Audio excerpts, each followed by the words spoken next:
enjoyed this as much, and I would ask her to speak to us more about the company, and it would be wonderful to hear more about the fabrics. Thank you, Krishna. I think, when you meet somebody who shares your passion, I think it becomes really very special. So, Krishna told me that her association with Jayashree began 30 years ago, so probably early on in her career. I have had an association with Jayashree actually also dating back to 32 years when they were customers of mine and I used to come to see them in their plant in West Bengal. So, so it's a very long association. We veterans then.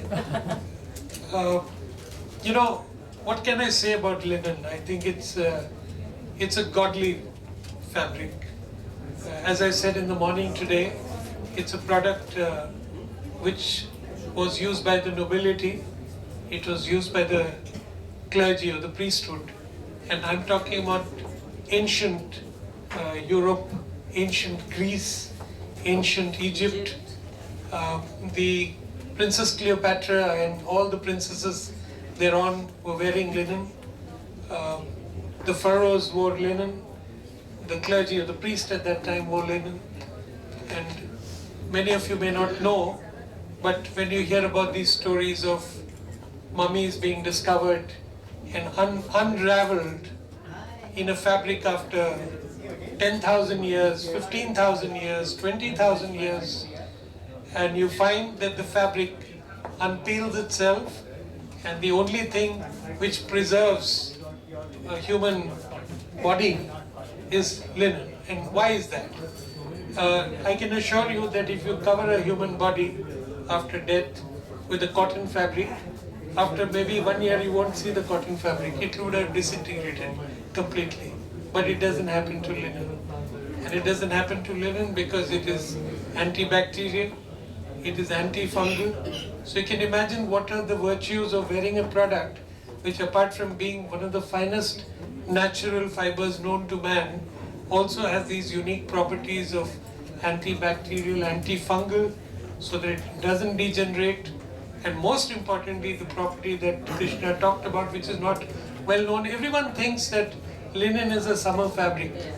And for that reason, all of us, unfortunately, in this industry have to suffer from this myth that consumers carry in their heads that, this should only be worn in the summer months or the fall months, but certainly not beyond that. But nothing could be further from the truth. I just, I travel to Europe quite often.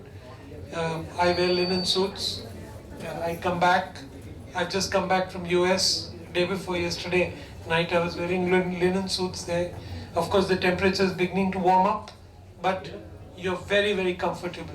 Like she said, it's got unique thermal insulation properties, keeps you very cool in summer and keeps you warm in winter.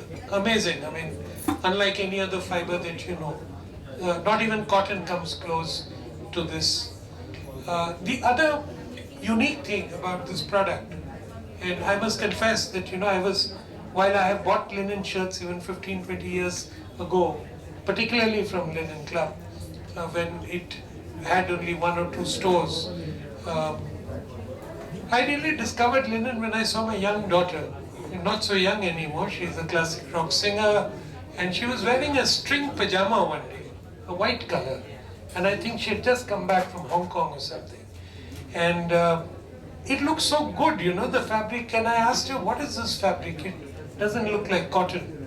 And then she said, I think, Dad, it's linen. And I discovered thereafter that many times I was passing through Europe, I could see a lot of people wearing very casual, very informal clothes. So, while in India you see, and it's become, the Nehru jacket has been renamed the Modi jacket, and therefore, you see a lot of politicians wear it, and of course they can afford it because they're rich. But I think there's a very strong niche for this in the place of the young and the aspirational youngsters of our country. One of the greatest dividends, as you call it, India has the great demographic dividend, which is that almost 65% of Indians are going to be less than 32 years of age. 65 to even as high as 70.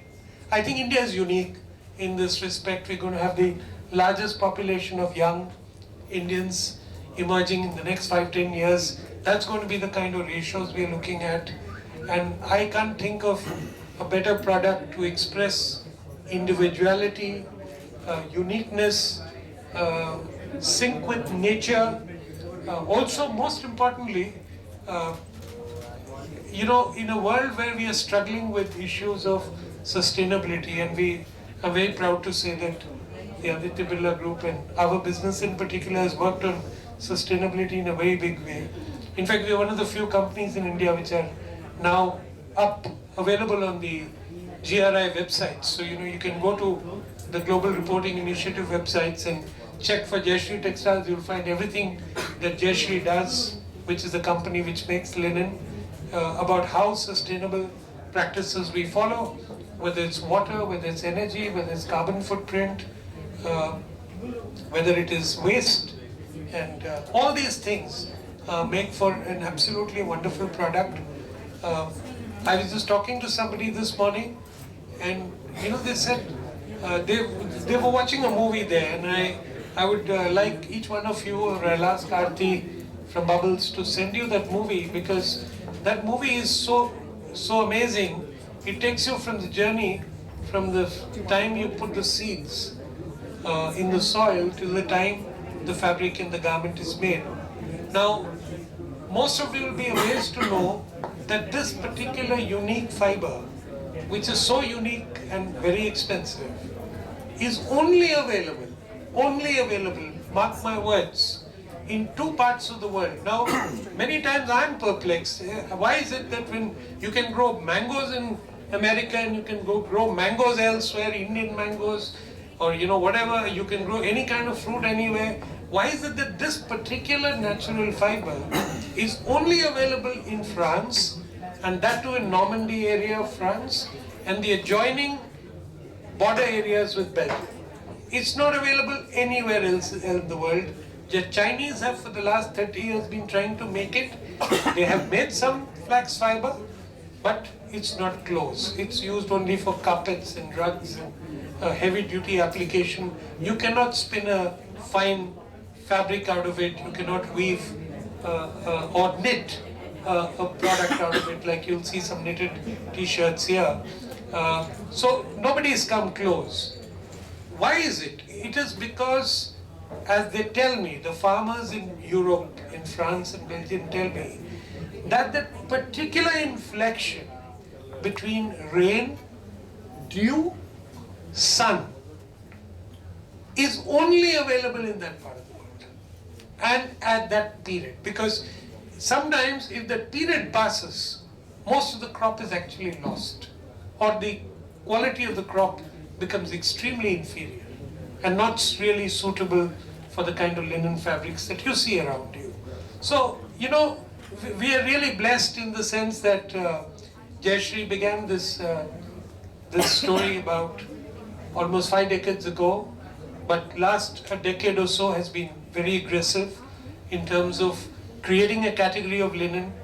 As I was telling the media in the morning today, 10 years ago you go into a store in India, and let's say the top stores at that time, maybe a Shoppers Stop or XYZ, you would find probably in maybe 40-50 stores across India you would have found linen, and that you would find about 2-3% of the, maybe not even 2-3%, maybe a few thans you would see in some of the top stores.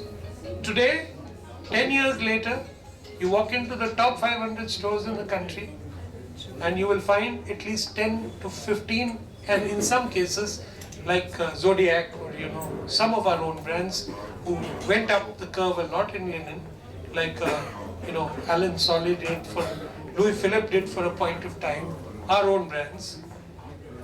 You find that's the change that's taken place. And this change, I think, singularly responsible for this change is Jayashree Textiles and the Linen Club team. I think So I must really, in a sense, it's a compliment to my team members, though I do keep pushing them even more and more, saying this growth is not enough, and the world is your oyster, and you got so much more to cover. But the reality is that what linen is today and how it's become synonymous with Jayashree and the Linen Club is a testimony to the work done by them. However, having said that, I think there's a long road to traverse. We are a long way away from where we want to be. We've just put in about 250 crores expanding our linen yarn facilities. We just created a design studio in which, Krishna, I must invite you to visit, and I'm sure Jaswinder will arrange that. It is a design studio like none I have seen. And unfortunately, it's in Rishna in the factory. So I've asked them to create a similar one, let's say in a larger metropolis like a Bangalore or a Delhi, where a lot of more designers will have access to that design studio. So I think a lot of work, a lot of strengthening of the design capabilities, sampling, the ability to, they take out something like 1,000 new fabrics every month. And every time they have a collection, which is a quarterly season now, you have the spring, summer, fall and winter, they have almost something like 5,000-6,000 products on the shelf to display to the trade and to designers and to retailers across the country. So I think this is a long journey. It's our 144th store, but I must confess that it's 144 stores over a very long period of time. Our journey in retail began 10 years ago. We want to set up the next 150 stores in the next 3 years' time. Hopefully, our teams will do it, and a lot more Indians and a lot more people across India, not just the metropolis, but the tier 2, tier 3 towns will have access to this godly fabric of linen. And I really, commend you to have a look at all the fabrics, look at it, feel it, the whole structure of the store. Today, of course, it's more like a public space. Is really meant for consumers to experience this fabric. And if you see the structure of the presentation, we call it the pergola structure, where people can go around the display center, feel the fabric, touch the fabric, and then have a discussion, a communication with the people who are in the store, and have all the products on display that you wish to see. We started with menswear. We have traversed a little distance in launching a women's wear collection. Again, you don't see too much women's ethnic wear, you see, but you don't see Western wear. So the next project for my team is to look at a collection of Western wear for women. On men's side, there's a huge collection available today. I think unlike anything I've seen, Krishna knows, she travels to the Premier Vision regularly. We do, our teams. In fact, this Linen Club is the only Indian exhibitor of any kind of fabrics in a European fair like the Premier Vision. I think that's a unique distinction that the Linen Club has already acquired, and this is because the Europeans see in us, we are one of the founding members of the European Federation of Linen Weavers and fiber and yarn producers. It's called the CELC, the first in India to be certified for European flax. And I think you have a fantastic product here in India. Please talk about it, popularize it, talk to your friends, and make sure that everyone experiences the magic of linen. Thank you.